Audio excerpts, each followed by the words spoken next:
Key alpha you need to know about PulseX. So some of the key points of PulseX. Let's see, it's a sushi swap based model, pancake swap based model where you provide liquidity, and let's touch on these points by points, right? So PulseX is going to be a fork of Uniswap v2, again with an extra incentive to provide liquidity via this extra ticker, this token, PulseX.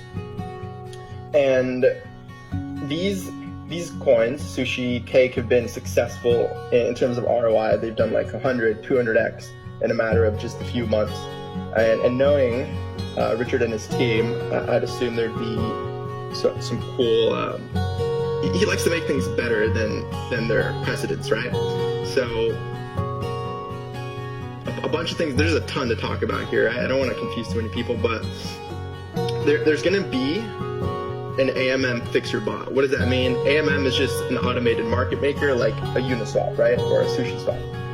And the reason it's going to come in, mint a bunch of extra Pulse supply, and harvest all of the PRC20s on the Uni V2 fork is because of the inflation. We only have about 118 million Ether circulating right now. And so once we have Pulse Chain mainnet launch, there's going to be about 150 trillion. So about 1 million times more PLS than the units of Ether. And that causes the Uniswap pools to get all kind of wonky and will have to be adjusted with this bot. It's going to mint a bunch of extra PLS supply, inject it into these pairs to harvest all these PRC20s, and it'll leave any pre-existing liquidity provider that, provided liquidity on the Ethereum network currently with less of the PRC20 and more of the PLS in the pair because of the way impermanent loss works. So what is this bot going to do with all these PRC20s that it harvested? Well, it's going to inject them into this DEX, right? PulseX.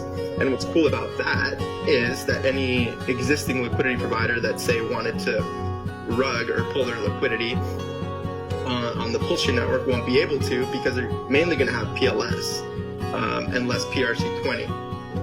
Virtually, they're going to have very little to zero PRC20 based on kind of the math I did. But we'll see, right, what the bot actually does. One thing that I haven't heard a lot of people talk about is a really cool effect of this is that the game, so to speak, is really going to be played on PulseX in that sense, because if you want to buy PRC20s, well, they're going to be over there and whatnot. And if you want to provide liquidity, most likely you don't only want fees in the native token, PLS, but you also want this extra PLSX ticker.